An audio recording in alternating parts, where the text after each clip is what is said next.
Generations जब से इंसान इस धरती पे आए हैं उनके अंदर मुख्तलिफ जनरेशन्स पैदा होने का सिलसिला तभी से शुरू हो चुका है। एक नस्ल आती है, फिर वो चली जाती है, उसकी जगह पर दूसरी नस्ल आती है, फिर उसी नस्ल में से एक और नई नस्ल आती है और पहले वाली नस्ल ख़त्म हो जाती है। ये सिलसिला मुसलसल जारी है, जब से इंसान बने हैं जारी है और तब तक जारी रहेगा जब तक इंसान दुनिया में मौजूद होंगे। लेकिन 20th सेंचुरी जब से शुरू हुई है, इंसानों के अंदर एक जनरेशन गैप महसूस किया जाने लगा है। नई नस्ल ये शिकायत अक्सर करते हुए आपको मिलती है कि यार दादा जान या अब्बा जान मेरी बात नहीं समझ रहे, या फिर अब्बा जान को शिकायत होती है कि यार आजकल के बच्चे बात ही नहीं सुन रहे। तो ये शिकायतें पहले की जनरेशन्स में इतनी आम नहीं थी। अब 20th सेंचुरी में ये चीज़ें तकरीबन आपको हर घर में मिलती हैं कि बच्चे बात नहीं सुनते, या बच्चे कहते अब्बा बात नहीं सुनता। और 21st सेंचुरी आते आते ये चीज़ें बहुत ही बढ़ चुकी हैं। एक गैप सा महसूस करने लगी हैं जनरेशन्स अपने विचारों के दरमियान। ऐसा क्यों है? एक इम्पॉर्टेंट क्वेश्चन है, ऐसा क्यों है? इसका सबसे बड़ा रीज़न टेक्नोलॉजी है। टेक्नोलॉजी इसका सबसे बड़ा रीज़न है। 20th सेंचुरी से दुनिया ने जो टेक्नोलॉजिकल एडवांसमेंट्स देखना शुरू की हैं, ये इंसानी तारीख में कभी भी पहले नहीं देखी गई, और हर नई नस्ल पहली वाली से ज़्यादा टेक्नोलॉजी तक एक्सेस हासिल कर रही है, इसको यूज़ कर रही है टेक्नोलॉजी की, जिस वजह से मौजूदा जनरेशन्स और इनसे पहले वाली जो जनरेशन्स थी, इनकी तरबियत, पलने बढ़ने के ढंग में फ़र्क नज़र आ रहा है। इस वजह से फिर जनरेशन्स के सोचने के अंदाज बदल रहे हैं, क्योंकि ये अलग तरीके से ब्रॉटअप इनका अलग तरीके से हो रहा है, तो सोच इनकी अलग तरीके से पैदा हो रही है। Now this is causing the generation gap. ये जो तरबियत हो रही है ना, पढ़ने बढ़ने का ढंग डिफरेंट अंदाज से हो रहा है, टेक्नोलॉजी की वजह से इसमें फ़र्क आ रहा है, तो इससे ये गैप पैदा हो रहा है। मिसाल के तौर पर 19th सेंचुरी के मिड वाली जो जनरेशन थी, जिसको बेबी बूमर्स कहा जाता था, ये लोग बिना इंटरनेट के जवान हुए। They had limited resources to obtain information on various matters of daily life। जबकि आज की जो जनरेशन है, जिसको जनरेशन अल्फ़ा कहते हैं, जो कि 2012 के बाद से पैदा हुए, वो जनरेशन अल्फ़ा है। अब ये वो बच्चे हैं जो कि पैदाइशी तौर पर इंटरनेट की दुनिया में होते हैं। बचपन से लेके पैदा होते ही नींद नहीं आती, माँ लोरी भी यूट्यूब पे सुना रही है इनको, तो इनके पास देखें इंफॉर्मेशन का सैलाब है। बचपन से लेके ज़्यादा इंफॉर्मेशन इनकी सोच को बदल रही है। पहली वाली जनरेशन्स के मुकाबले में मुख्तलिफ अदवार में पैदा होने वाली जनरेशन्स को मुख्तलिफ नाम भी दिए गए हैं। ये नाम इनके पैदा होने वाले सालों के पीरियड के एतबार से दिए गए। मिसाल के तौर पर 1955 से 1965 तक के जो लोग पैदा हुए, ये ख़ास तरह के माहौल में जवान हुए, ख़ास तरह के माहौल में पड़े बड़े। इनके अंदर बाकी जनरेशन से अलग खूबियाँ और ख़ामियाँ हैं माहौल के एतबार से। उस वक्त दुनिया के माहौल अलग थे, मुल्कों के माहौल अलग थे, टेक्नोलॉजीज़ अलग थी। इनको बेबी बूमर्स कहा जाता है। ये याद रहे कि ये जो इल्म है ना, इंसानी जनरेशन्स को पढ़ना, ह्यूमन सोसाइटीज़ के प्रेजेंट, पास्ट, फ्यूचर को स्टडी करना, इस इल्म को, इस नॉलेज को कहते हैं एंथ्रोपोलॉजी। ये एक ख़ास किस्म का इल्म है। It's a scientific study of humanity regarding their behaviours and impacts of societies, cultures and technologies on those behaviours. तो ये सारे जो नाम मुख्तलिफ जनरेशन्स के हैं ना, असल में ये एंथ्रोपोलॉजिस्ट जो हैं, जो इनके जनरेशन्स की स्टडी करते हैं, उन्होंने इनको दिए हुए हैं। बेबी बूमर्स ये लोग हैं जो कि 1955 से 65 तक पैदा हुए। इसके बाद जो नस्ल आई 1965 से 1980s तक, इसको जनरेशन एक्स कहते हैं। ये बेबी बूमर्स से अलग सोच रखते हैं, अलग कैरेक्टरिस्टिक्स हैं इनके, अलग माहौल था दुनिया का उस वक्त, और मुल्कों का माहौल भी अलग था, टेक्नोलॉजी की भी सिचुएशन अलग थी।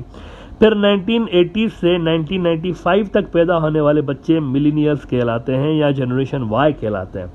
ये वो जनरेशन है जिसके दौर में जब ये जवान हुए ना, जब ये बच्चे थे तो टेक्नोलॉजी, इंटरनेट वगैरह इतनी आम नहीं थी, लेकिन जब ये जवान होते हैं ना, तो इनके दौर में एक सैलाब आ गया इंफॉर्मेशन का। इंटरनेट आम हो गई, मोबाइल फ़ोन्स आम हो गए।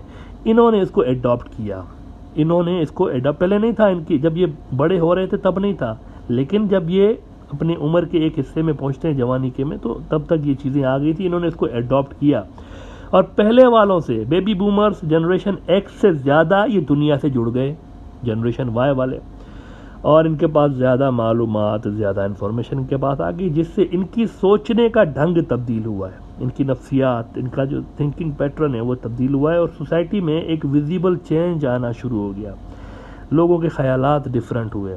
अच्छा, इनके बाद जो लोग आए 1997 से 2012 तक जो लोग पैदा हुए हैं इनको कहा जाता है जनरेशन Z या जनरेशन Z, और 2012 से 2025 तक जो बच्चे पैदा हुए हैं ये जनरेशन अल्फ़ा कहलाती है। आजकल जो बच्चे पैदा हो रहे हैं ये जनरेशन अल्फ़ा है। ह्यूमन हिस्ट्री की सबसे ज़्यादा स्मार्ट और सबसे ज़्यादा ज़हीन जनरेशन अभी तक जो पैदा हुई है वो जनरेशन अल्फ़ा है। जब ये लोग जवान होंगे ना तो अलग ही इनका लेवल होगा। अक्सर ये वो लोग हैं जो बचपन में एज आई सेड यूट्यूब पे लोरियाँ सुन के बड़े होते हैं। पहले जो माएँ लोरियाँ देती थी, अब यूट्यूब लोरियाँ देता है। ये 3-4 साल की एज से ही स्मार्टफोन चलाना शुरू कर देते हैं। 6 साल की उम्र से गूगल का इस्तेमाल इनको बेबी बूमर से ज़्यादा करना आता है। इनके पास इंफॉर्मेशन पिछली तमाम जनरेशन से ज़्यादा होती है। इंफॉर्मेशन में कह रहा हूँ, इल्म नहीं कह रहा हूँ। इल्म अलग चीज़ है, ये याद रहे। There is a difference between information and इल्म। नॉलेज में इंफॉर्मेशन में फ़र्क है। कभी इस पर बात करूँगा, लेकिन आज का मेरा मुद्दा जनरेशन से तो मैं उसी पे रहता हूँ। लेकिन information knowledge is a different thing. अलबत्ता 2025 से जो जनरेशन आएगी ना, अब ये जो 2022 चल रहा है, आज से 3 साल के बाद 2025 से जो जनरेशन आएगी इसको कहते हैं जनरेशन बीटा या बीट्स भी इनको कहते हैं, बीट्स। नाउ 2025 से 2040 के अरसे के दौरान बीट्स पैदा होंगे। इनका एक और भी नाम है, वो मैं अभी आपको बताता हूँ, बड़ा इंटरेस्टिंग नाम है इनका। 1965 से 1980 तक पैदा होने वाली जनरेशन एक्स दुनिया के अंदर जारी टेक्नोलॉजिकल रिवोल्यूशन, एक इनकलाब आया है ना टेक्नोलॉजी का 80s के बाद और 70s के बाद, खासतौर पर टेक्नोलॉजिकल रिवोल्यूशन की इब्तिदा करने वाले लोग जनरेशन एक्स थे, जो कि 1965 से 80s तक पैदा हुए। ये स्टार्टिंग करने वाले हैं इस टेक्नोलॉजिकल रिवोल्यूशन की। लेकिन जनरेशन बीटा जो होगी ना, जिन्होंने अभी पैदा होना है, जनरेशन बीटा के नौजवान इस बात पे हंस रहे होंगे, यार हम तो डीएनए में डेटा, लामहदूद किस्म का डेटा स्टोरेज ढूंढने पे काम कर रहे हैं, लेकिन ये कैसे लोग थे?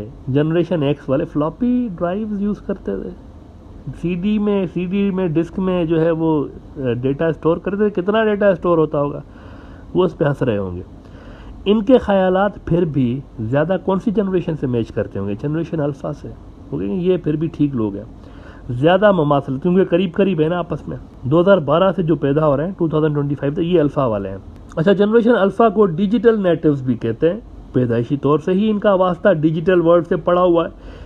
लेकिन जो जनरेशन बीटा आएगी, ये वो जनरेशन होगी जो जब जवान होगी ना तो दुनिया में आर्टिफिशियल इंटेलिजेंस अपने उरूज पे होंगी। इसीलिए इनको आर्टिफिशियल्स भी कहा जाता है, आर्टिफिशियल जनरेशन। पब्लिक ट्रांसपोर्ट हो या प्राइवेट ट्रांसपोर्ट है, खुद ही गाड़ियाँ चल रही होंगी रोड्स पे बिना ड्राइवर के।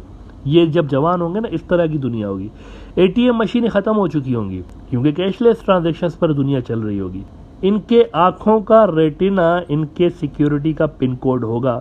शॉपिंग करने जाएंगे, रोबोट उनको कहेगा कि सर आपका इतना बिल बना, इसमें आप अपना पिन कोड डालें। ये अपनी आंखें वहाँ पर दिखाएंगी और इनकी पेमेंट हो जाएगी। और एज आई सेड, ये जो बीटा होंगे ना, जनरेशन बीटा, इनको आर्टिफिशियल जनरेशन भी कहते हैं क्योंकि इन्हीं के दौर में आर्टिफिशियल इंटेलिजेंस अपनी पीक पर पहुँच चुकी होगी। जनरेशन अल्फ़ा को तो वैसे पता है आर्टिफिशियल इंटेलिजेंस का, और वो इस पर आगे चल के काम भी कर रहे होंगे। लेकिन बीटा या बीट्स जो है ना, वो इस टेक्नोलॉजी के साथ साथ ग्रो कर रहे होंगे। जैसे आप देखें अल्फ़ा वाले यूट्यूब और ये सारा कुछ डिजिटल दुनिया के साथ ग्रो इन्होंने किया है ना, बीटा वाले आर्टिफिशियल इंटेलिजेंस के साथ ग्रो करेंगे, एक स्टेप फर्दर होंगे उनसे। इनका लाइफ स्टाइल, इनके वैल्यूज़, इनके काम काज के तरीके, इनके ऑफिस, इनका कम्युनिकेशन का निज़ाम, हर चीज़ हम सबसे अलग होगा। इनको एक चीज़ हर्ट कर रही होगी अलबत्ता बहुत ज़्यादा, और वह है दुनिया में तेज़ी से ख़त्म होने वाले रिसोर्सेज। ज़ेरे ज़मीन पानी कम हो रहा है पीने का, एग्रीकल्चर के लिए पानी कम होता जा रहा है दुनिया में। क्लाइमेट चेंज दुनिया को बहुत ज़्यादा हिट कर रहा है। दुनिया इन मुश्किलात से घिरी हुई है। इन मुश्किलात को टेक्नोलॉजी की मदद से काउंटर करने की अटैम्प्ट ये वाली जनरेशन कर रही होगी, क्योंकि इन्फॉर्मेशन बहुत ज़्यादा होगी इनके पास और ये उसको यूज़ करना भी सीख रहे होंगे। हो सकता है जनरेशन बीटा के जो अमीर होंगे, ये हॉलीडेज़ मनाने हमारी और आपकी तरह किसी दूसरे शहर, किसी दूसरे मुल्क जाने की बजाय मार्स पे चले जाते हो। ये मुमकिन है।